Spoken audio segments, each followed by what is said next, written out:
Hello Capricorn, thank you for joining me for your weekly forecast for week commencing the 13th of August for the Sun or the Ascendant.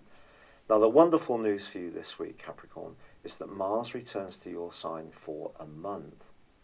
Now Mars, when it makes its way through the first solar house, can make us a bit more impulsive, but it can also give us a pep. It's a very Aries type of energy. So we can live more in the moment and be more instinctive in our moves.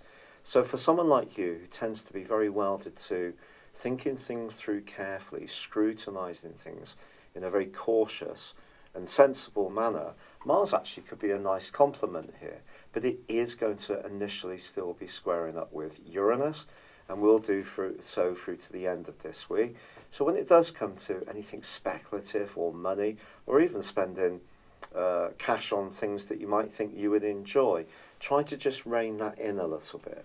And Saturn, your ruler, can help you in that regard because it's continuing to forge a lovely link to Uranus, so you can be open to new ideas, and Saturn can help you to check them out, scrutinise them, and even embrace them, but in a steady and sensible way.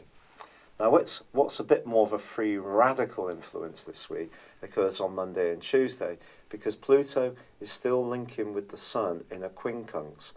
Now, it actually linked in to the partial solar eclipse of last week too. This can be quite a tricky energy because if you think about it, the energy in Leo for you is very much about transformation, about deep psychological stuff. It's about moving out of situations which no longer give you a reward and a return, and it's about renewal or rebirthing into things that are valuable. But of course, Mercury is retrograde in this area, so in a more prosaic, practical way, anything about cash, shared resources, finance, property may still be proven to be a little bit frustrating. So there may be a situation where you're expected to cooperate or knit in with the needs of someone else, where you don't necessarily get what you want exactly on a quid pro quo basis, and that in itself could be exasperating. But just see how this week plays out, because I feel once Mercury goes direct on Sunday, and also Mars starts to stretch away in its right angle with Uranus, I do feel that Mars being in your sign can fire you up in a very productive way, and you have a window of opportunity over the next month to initiate new projects, go on the front foot, be a bit more outspoken, and if need be, that means perhaps being a little bit more sure about what you want to do, and not necessarily thinking so much of playing things in a more traditional or well-expected way. It's been a real pleasure being with you.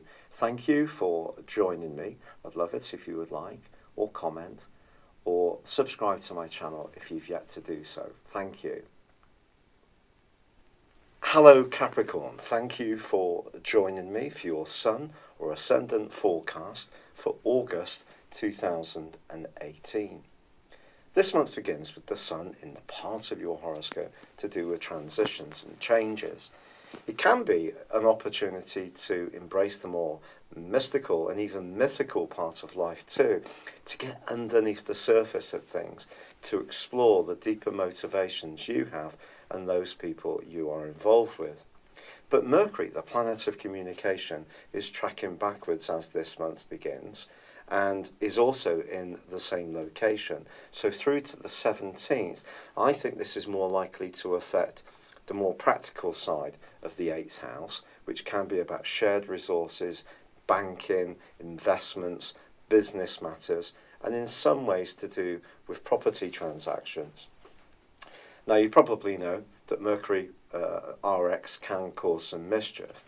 All we can do, as I'm always saying, is control our own circumstances, micromanage them in as precise way as possible. That doesn't necessarily negate the impact of Mercury's retrograde. It just means we can minimise the potential for things to go wrong, because we make sure that we're keeping our side of things straight.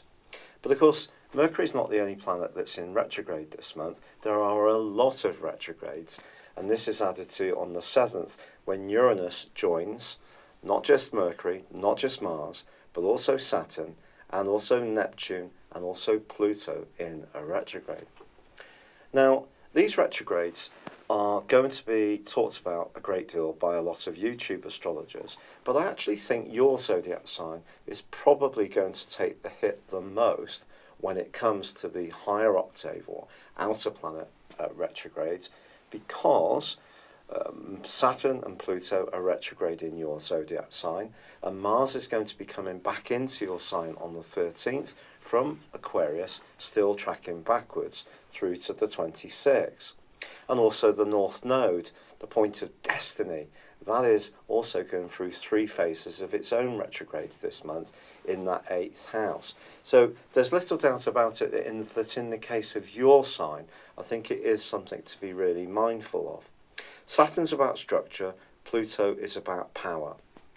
Now, Saturn actually forges a really providential link all this month to Uranus, the planet of change, in your sister Earth sign of Taurus. Now, these two, when they work well together, suggest that your real appreciation of tangible evidence of changes, seeing real results, can give you a sense of satisfaction if you are trying something new, but you're doing it in a very progressive, solid, methodical and step-by-step basis. If that's the case, your creativity can certainly be increased by Uranus. You can be open to innovation, but you're still going to have it all bedded down in the notion that things have to work, they have to be sensible. And in that sense, the retrograde is offset by this very important trine. Now, Pluto stepping backwards, that is perhaps a little bit more complex, particularly if it's right on top of your sun, which depends on which part of Capricorn that you were born, or if it's contacting any other of your personal planets. But essentially, Pluto has been creating a great deal of change for all Capricorns since 2008. And I think there may be something that you want to evolve around, and it could be quite significant this month. There is little doubt about that. But I still feel that the most important retrograde this month is going to be around Mars, because Mars is in a tight right angle with Uranus for the first 3 weeks of this month. Now, these two have been aggravating each other off and on since about the 2nd week of May. So it's a very important transit and aspect. And let's think about what Mars means for you in Aquarius initially this month. Well, it's about everyday finance, whereas the Sun and Mercury and the North Node are about longer term financial involvement. So with this right angle to Uranus, there could be a temptation to be a bit more reckless with your resources because you have that cautious instinct.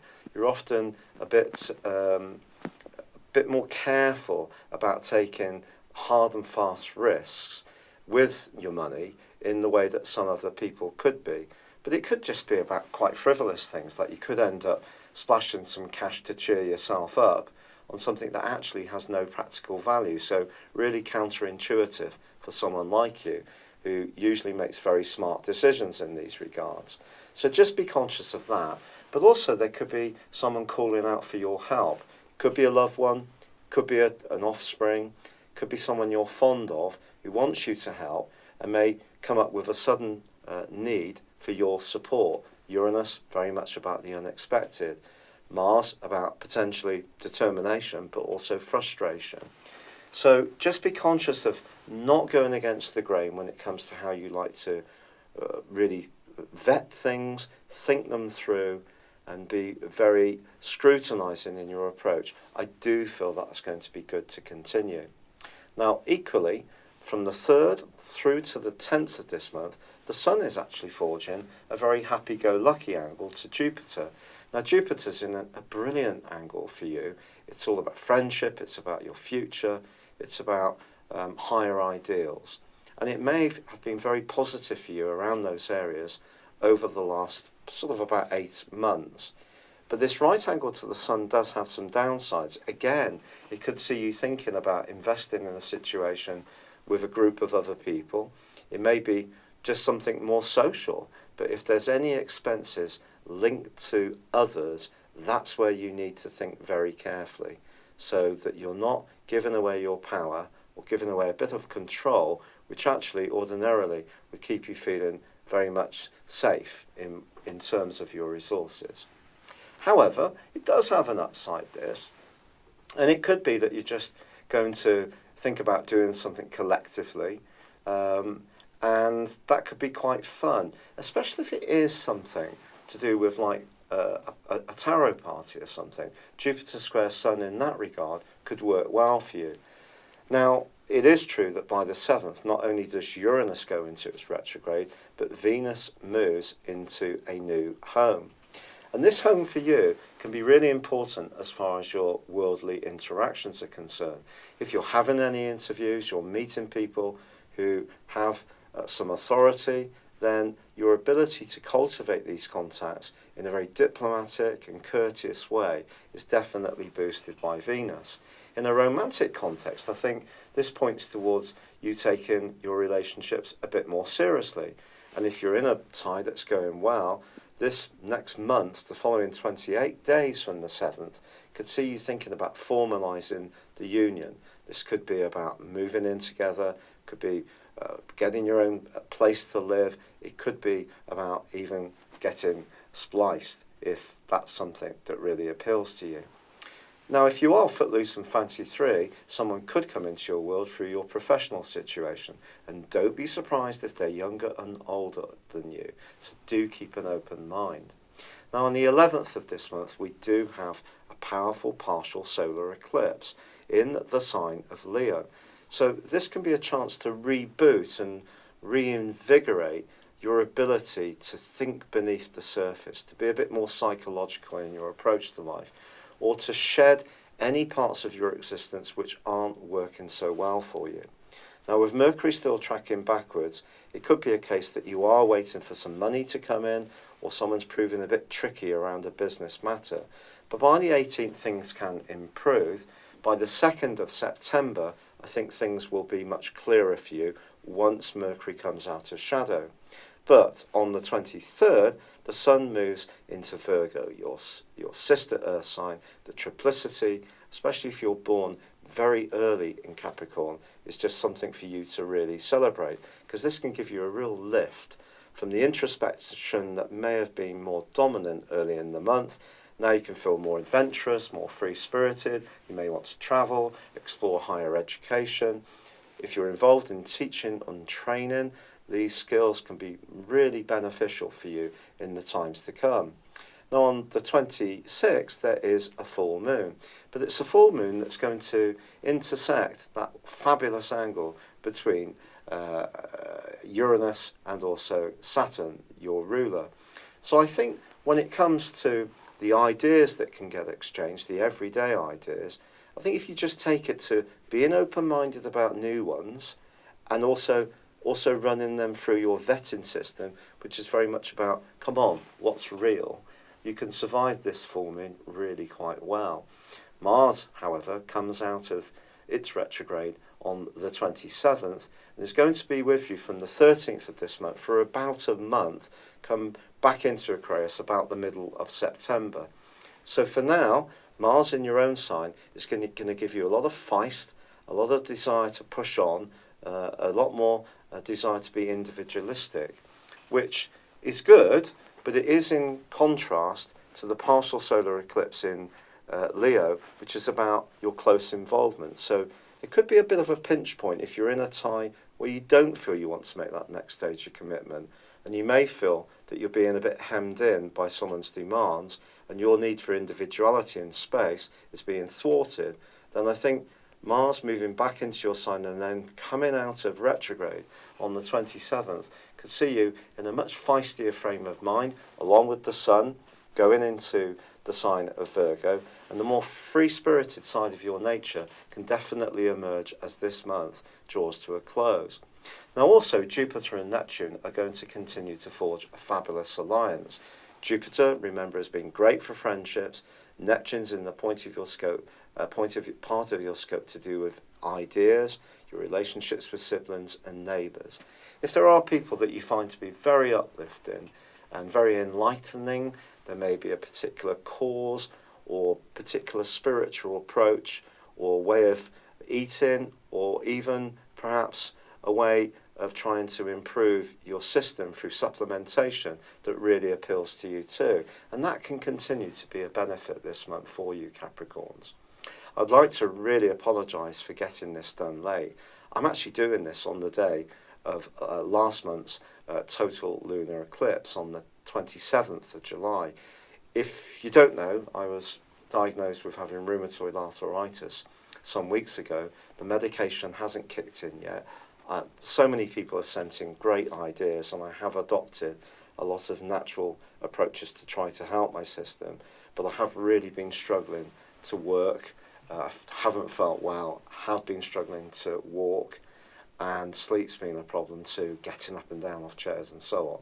So thanks for the suggestions. Sorry this is late. I will endeavour to do better next month.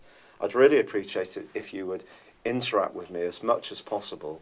So likes, comments and subscriptions, if you've yet to do so, would be very gratefully received. For now, good luck, goodbye. Hello, thank you so much for watching my video. I'd love you to join me at my Horoscope Ace app. You can find this at www.horoscope-ace.com. You can use it through Android, iOS, Apple or Facebook. Check out your ascendant or your moon sign, or download your free birth chart.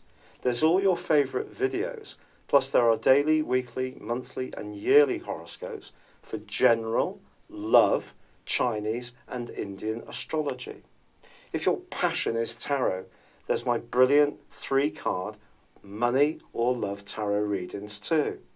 And it's all there at www.horoscope-ace.com. Thank you.